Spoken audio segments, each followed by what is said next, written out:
السلام عليكم، كي دايرين؟ لاباس عليكم؟ نتمنى ان شاء الله تكونوا بخير وعلى خير. على بركه الله فيديو ديال السلو بالشوفان. ندوزو المقادير والطريقه.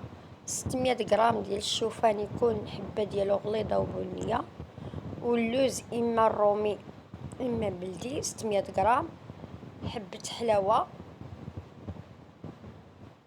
معلقه كبيره، والنافع 2 معالق كبار،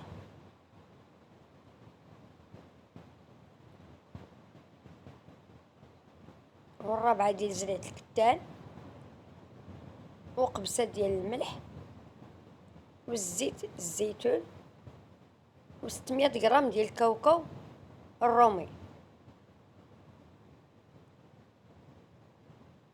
ناخدو الجنجلان نغسلو، ومن بعد نخليه يتقطر من الماء وينشف، ونحمرو في مقله ديال الطيفال. وندوزو للطريقه ديال الشوفان. غنحمرو في الكوكوت ونقصو عليه العافيه، تكون العافيه مهيله تتحمر. اللي بغى يحمرو في الفران يحمرو في الفران.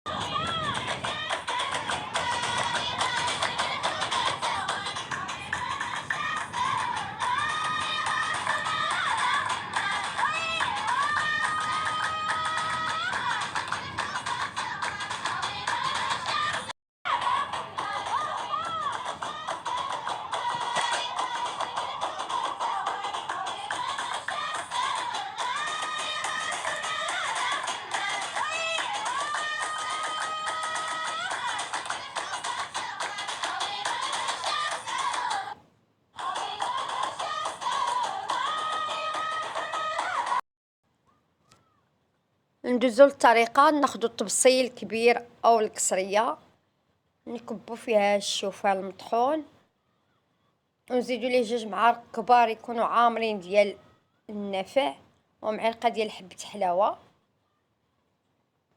ونص الكميه ديال الجنجلان يكون مطحون، يعني 300 غرام تكون مطحونه، والرابعه ديال زرعه الكتان تكون مطحونه، و600 غرام ديال الكاوكاو نحمروه ونقشروه ونهرمشوه، و600 غرام ديال اللوز يكون محمر ومهرمش،